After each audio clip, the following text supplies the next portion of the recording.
সকালটা সাধারণভাবেই শুরু হয়। আজ আমি আবার নোট সাজাচ্ছি। ডাইনিং টেবিল জুড়ে ফাইল, কাগজ, বাবার পুরনো ডায়েরি। চায়ের কাপের পাশে ছোট্ট একটা স্টিকি নোট। পেট্রোল পাম্প, কালো এসইউভি। আমার ফোনে একটা মেসেজ আসে, নিষ্প্রাণ। আজ বেরোলে আমাকে জানাবেন। আমি হালকা হাসি। এখন এটা আমার কাছে নিয়ন্ত্রণ নয়, অভ্যাস। দুপুরে আমি পুরনো গোদাম ঘরের কাছে আসি। আশেপাশে সিসিটিভি খোঁজার চেষ্টা করি। সরাসরি কিছু পাই না, কিন্তু পাশের একটা পেট্রোল পাম্পে গিয়ে কথা বলি।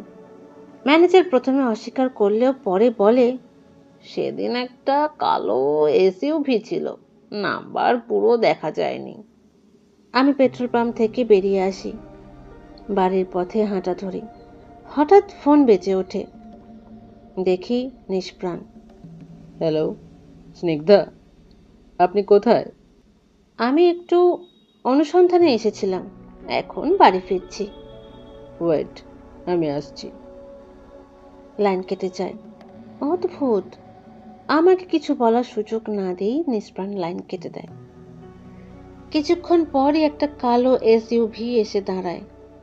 নিষ্প্রাণ। উঠে আসুন। আমি গাড়িতে উঠে বসি। গাড়ি চলতে থাকে। নিষ্প্রাণ হঠাৎ জিজ্ঞেস করে, কোনো তথ্য পেলেন? আমি বলি, সেদিন একটা কালো এসইউভি ছিল। সে স্বাভাবিক গলায় জিজ্ঞেস করে, কালো এসইউভি? হ্যাঁ, অদ্ভুত না? নিষ্প্রাণ খুব হালকা হেসে বলল, এই শহরে অর্ধেক গাড়ি কালো এসইউভি। সাধারণ কথা, কিন্তু আমার মাথায় তখনই সেই রাতের দৃশ্য ভেসে উঠছে। একই কালো এসইউভি, একই রাস্তা। নিষ্প্রাণ আমাকে বাড়ি পৌঁছে দেয়। গাড়ি থেকে নামার আগে সে বলে, সেদিন আপনাকে যেখানে ফেলা হয়েছিল সেটা ইন্ডাস্ট্রিয়াল বেল্টের সেক্টর 4 ছিল। আমি থমকে যাই। আপনি কিভাবে জানলেন? নিষ্প্রাণ 1 সেকেন্ড থামে, তারপর খুব স্বাভাবিক ভঙ্গিতে বলে, আমি যখন আপনাকে পাই আশেপাশে সাইনবোর্ড দেখেছিলাম। আমি মাথা নাড়ি। বিশ্বাস করি, কারণ তখন আমার চোখ বাঁধা ছিল, আর আমি মনে করতে পারি না ঠিক কোথায় ছিলাম আমি। রাতে আমি বাবার পুরনো কাগজপত্র গোছাতে গিয়ে একটা ম্যাপ খুঁজে পাই। পুরনো ইন্ডাস্ট্রিয়াল জোনের চিহ্ন, সেখানে সেক্টর 4 লাল দাগানো। আমার মনে পড়ে নিষ্প্রাণ আজ নিজে থেকেই সেক্টরের কথা বলেছিল, কিন্তু আমি তখনও লোকেশন বলিনি। এক মুহূর্তের জন্য আমার মাথায় প্রশ্ন আসে, তারপরই নিজেকে থামাই। না, সে তো আমাকে উদ্ধার করেছে, তার জানারই কথা। আমি ম্যাপটা ভাঁজ করে রেখে দিই। একই সময়ে অপর প্রান্তে নিষ্প্রাণ গাড়ির ভেতরে বসে নিজের ভুলটা বুঝতে পারে। সে জানতো না স্নিগ্ধা লোকেশন বলেনি। সে জানতো, কারণ ঘটনাটা তারই সাজানো। এই প্রথমবার নিষ্প্রাণ অনুভব করল অনুভূতি তার হিসাবকে দুর্বল করে দিচ্ছে। সে স্টিয়ারিং শক্ত করে ধরে বসে রইল।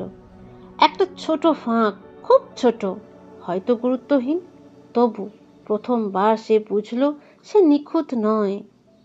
সকালবেলা আমি টেবিলে ম্যাপটা আবার খুলেছি। চায়ের কাপের পাশে কালি লেগে থাকা কলম, ফ্রিজের হালকা শব্দ, বাইরে সবজি বিক্রেতার ডাক, ইন্ডাস্ট্রিয়াল বেল্ট, সেক্টর 4 লাল দাগানো। আমি নিজেকে নিজেই বোঝাই, নিষ্প্রাণ তো সেদিন ওখানেই আমাকে পেয়েছিল, জানারই কথা। তবু মাথায় একটা ছোট্ট প্রশ্ন ঘুরছে, আমি কি তাকে সেক্টরের নাম বলেছিলাম? মনে করার চেষ্টা করি। সেদিনের আতঙ্ক, অন্ধকার, রাস্তার ধুলো। না, আমি শুধু বলেছিলাম বাড়ি ফিরছি। সেক্টরের নাম বলিনি, কোথায় আছি সেটাও বলিনি। নিজের উপরই বিরক্ত হই। এত সন্দেহ কেন করছি? গ্যাস বন্ধ আছে কিনা চেক করে আসি।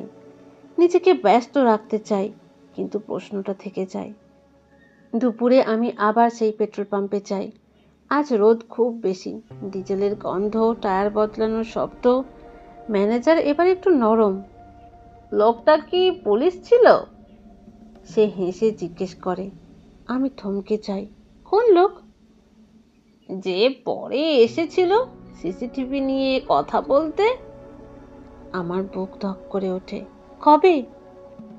আপনার ঘটনার পর দিন কালো এসইউভিতেই এসেছিল। ভদ্রলোক বলল বিষয়টা ব্যক্তিগত। আমার মাথায় হালকা ঝাঁকুনি লাগে। আপনি কি তাকে চেনেন? সে কাঁধ ঝাঁকায়। চেনার কথা না, তবে প্রভাবশালী মনে হচ্ছিল। ঠিক তখনই পাশ দিয়ে একটা কালো এসইউভি ঢুকে তেল নিল।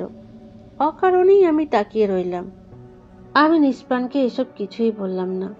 আজ আমরা একসঙ্গে লাঞ্চ করতে এসেছি। রেস্টুরেন্টে হালকা গান বাজছে। ওয়েটার জল ঢেলে দিল। সে স্বাভাবিক, অতিরিক্ত কিছু জিজ্ঞেস করছে না। হঠাৎ সে নিজেই বলে, সেক্টর 4-এ ওই গুদামগুলো পুরনো, সিসিটিভি খুব কম থাকে। আমি মাথা তুলি। আপনি গিয়েছিলেন? সে বলে, আমি তো আপনাকে ওখান থেকেই তুলেছি। আমি ধীরে বলি, না মানে পরদিন। সে 1 সেকেন্ড থামে। তার আঙুল গ্লাসের গায়ে থেমে থাকে। তারপর বলে, আমি লোক পাঠিয়েছিলাম, জানতে চাইছিলাম কারা করেছে। আমি হালকা হাসি। আপনি খুব সিরিয়াস হয়ে গেছেন। সে আমার দিকে তাকিয়ে থাকে। আপনার ব্যাপারে আমি সিরিয়াস। এই কথাটায় যত্ন আছে, নিয়ন্ত্রণও আছে। ওয়েটার বিল রাখে। আমি বলি, আজ আমি দেব। আমার এই ছোট্ট স্বাভাবিক ব্যবহারটুকু তার ভেতরে একটা চাপ সৃষ্টি করে অদ্ভুত। কারণ সে জানে এই স্বাভাবিকতার ভেতরেই অসামঞ্জস্য লুকিয়ে আছে। রাতে বাড়ি ফিরে কাপড় বদলাই, ব্যালকনিতে কাপড় মেলে দিই, চুল বেঁধে টেবিলে বসি, ডায়েরি খুলে লিখি। সেক্টর 4 নিষ্প্রাণ আগে থেকেই জানতো। পেট্রোল পাম্পে একজন এসেছিল, কালো এসইউভি। কলম থামাই।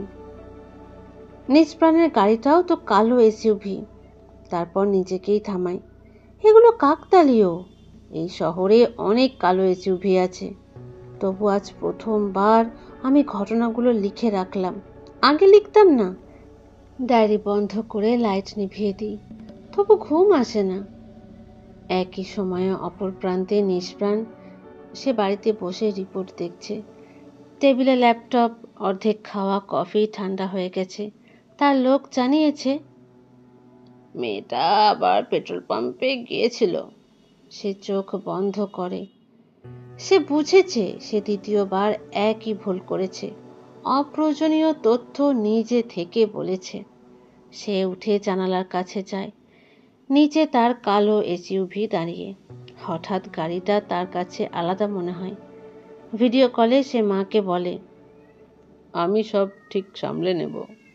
মা শুধু বলেন, তুমি যত ঢাকতে যাবে ততই রেখা স্পষ্ট হবে। মা ফোন কেটে দেয়। স্ক্রিন অন্ধকার হয়ে যায়। ঘরে নীরবতা। আজ ঘুম ভাঙলো অ্যালার্ম বাজার আগেই। স্বপ্ন দেখছিলাম একটা কালো গাড়ি দাঁড়িয়ে আছে, কিন্তু দরজা খুলছে না। চোখ খুলেই নিজেকে ধমক দিই, অতিরঞ্জন করছি। আমি এখন নিজের বাড়িতে। এই বাড়িতে মায়ের শেষ কাজের দায়িত্বও আমার। আর বাবার মৃত্যুর উত্তরও এখানেই কোথাও লুকিয়ে আছে। রান্নাঘরে ঢুকে ভাত বসাই, ডাল গরম করি, নিজের জন্য ডিম ভাজি করি। এই বাড়িতে এখন শব্দ কম। দেয়ালগুলোও যেন নিচু গলায় কথা বলে।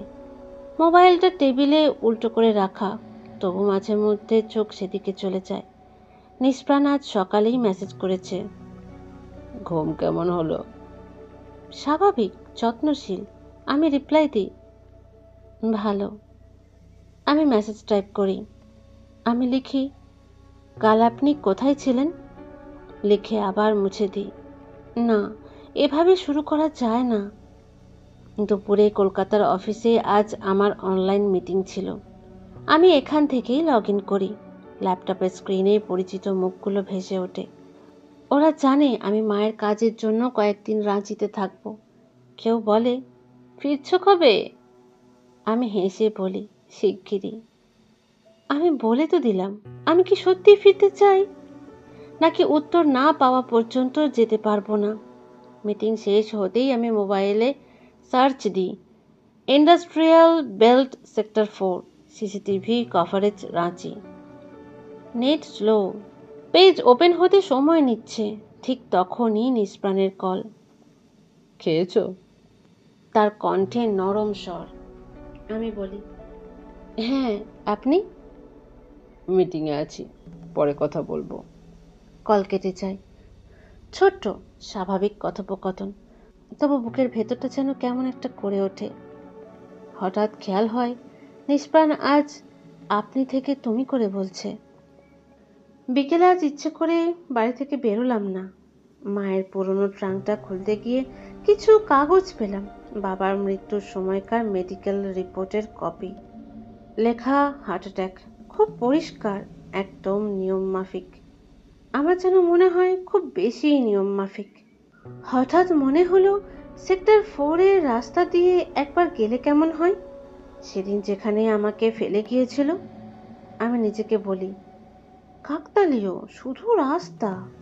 রাস্তা ধুলো উঠছে, পুরনো গুদামগুলো দাঁড়িয়ে আছে আগের মতোই। আমি হঠাৎ করেই সিদ্ধান্ত নিই, বেরিয়ে পড়ি সেখানকার উদ্দেশ্যে। আমি নিজেকেই বলি, এসব কাকতালীয়, শুধু রাস্তা। রাস্তা ধুলো উঠছে, পুরনো গুদামগুলো দাঁড়িয়ে আছে আগের মতোই। আমি দূর থেকে তাকিয়ে থাকি, নামি না, ভেতরে যাই না। আমি কি নিজেই নিজের সন্দেহ বাড়াচ্ছি? সন্ধ্যায় নিষ্প্রাণ ফোন করলো। আজ সারাদিন কি করলে? আমি বললাম, বাড়িতেই ছিলাম, কিছু কাগজ দেখছিলাম। 1 সেকেন্ড নীরবতা। কিসের কাগজ? স্বাভাবিক প্রশ্ন, তবু খুব নির্দিষ্ট। বাবার পুরনো রিপোর্ট। ও হালকা হেসে বলল, এতদিন পরে আবার সেগুলো ঘাঁটছো কেন? লাইনটা সাধারণ, তবু তাতে একটা মাপঝোঁক আছে। রাতে ডায়েরি খুললাম, লিখতে বসলাম। কিন্তু আজ লিখলাম না কোনো বিশ্লেষণ, শুধু সময় লিখলাম। 6:10 সেক্টর 4-এর রাস্তা। 6:22 গুদামের সামনে দাঁড়ানো। 8:22 বাবার রিপোর্ট পড়া। আমি থামলাম। এগুলো কি অস্বাভাবিক? না, কিন্তু আগে আমি সময় লিখতাম না, শুধু অনুভূতি লিখতাম। আজ আমি তথ্য লিখছি। লাইট নিভিয়ে শুয়ে পড়ি। আমি আর কলকাতার ব্যস্ত জীবনে নেই। আমি নিজের বাড়িতে, নিজের অতীতের মাঝখানে। ঘুম আসার আগে মনে হলো আমি আর শুধু ভয় পাচ্ছি না, আমি লক্ষ্য করছি। আর লক্ষ্য করা শুরু হলেই স্বাভাবিকতা বদলাতে শুরু করে। আজ সকালটা অদ্ভুতভাবে শান্ত ছিল। আজ পাড়ার পুরোহিতকে ফোন করলাম। মায়ের শ্রাদ্ধের তারিখ ঠিক করতে হবে। হিন্দু নিয়ম অনুযায়ী ঘাটে পিণ্ডদান, তারপর বাড়িতে ক্রিয়াকর্ম, সব ঠিকঠাক হওয়া দরকার। আমি একা। এই একা শব্দটা এখন খুব ভারী। পুরোহিত বললেন, সুবর্ণরেখা নদীর ঘাটে গেলে ভালো হয়, সকালবেলা ভিড় কম থাকবে। সুবর্ণরেখা, ছোটবেলায় বাবা আমাকে সেখানে নিয়ে যেতেন। জলে পা ডুবিয়ে বসে থাকতাম। বাবা যেদিন মারা যান সেদিনও তিনি এই ঘাটে গিয়েছিলেন। এটা কি কাকতালীয়? আমি ক্যালেন্ডারে দিনটা চিহ্নিত করলাম। ঠিক তখনই নিষ্প্রাণের মেসেজ, কিছু দরকার হলে বলবে। আমি অনেকক্ষণ রিপ্লাই দিইনি। তারপর লিখলাম, ঘাটে যেতে হবে, মায়ের কাজ আছে। ও সাথে সাথে ফোন করলো। আমি যাব তোমার সঙ্গে। আমি বললাম, দরকার নেই, আমি পারবো। ও চুপ করে রইল কয়েক সেকেন্ড, তারপর নরম গলায় বলল, একাই সব করবে? সে কেন এত আগ্রহী আমি বুঝতে পারি না। নাকি সহানুভূতি? আমি শেষ পর্যন্ত না বলিনি, আবার হ্যাঁও বলিনি। দুপুরে বাবার পুরনো আলমারি খুলেছিলাম। মায়ের সাদা শাড়িগুলো আলাদা করে রাখছি শ্রাদ্ধের দিনের জন্য। একটা ফাইল হঠাৎ মেঝেতে পড়ে গেল।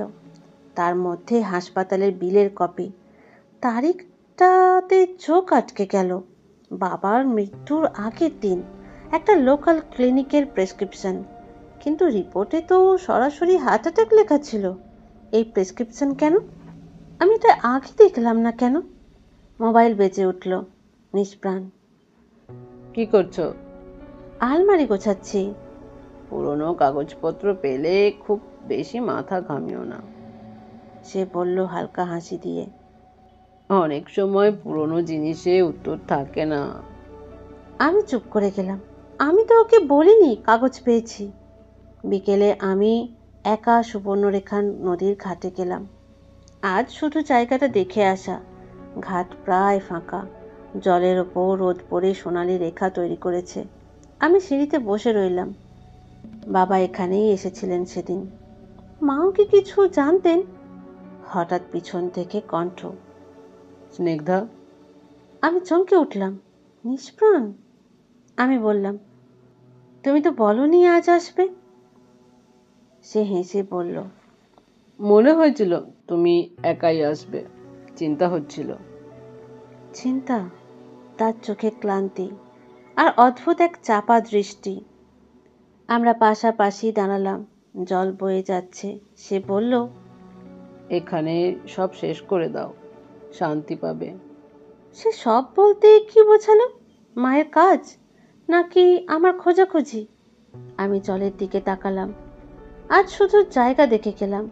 কোনো আচার নয়, কোনো পিণ্ড নয়। শুধু মনে মনে বললাম, মা, আমি জানবো। রাতে ডায়েরিতে লিখতে বসলাম। 9:20 পুরোহিতের সঙ্গে কথা। 12:40 ক্লিনিকের প্রেসক্রিপশন পাওয়া। 4:15 সুবর্ণরেখা ঘাটে পৌঁছানো। 4:22 নিষ্প্রাণের উপস্থিতি। আমি কলম থামালাম। আমি ওকে জানাইনি আমি আজ যাচ্ছি। তাহলে? ঘরের ভেতর নিস্তব্ধতা বিরাজমান। মায়ের ছবির সামনে প্রদীপ জ্বলছে। আমি বুঝতে পারছি শ্রাদ্ধের আগুনে শুধু অন্ন নয়, আরও কিছু পূর্বে। আর নিষ্প্রাণ, সে আমার পাশে থাকবে। কিন্তু কেন? সহযোগী হিসাবে নাকি সাক্ষী হিসাবে?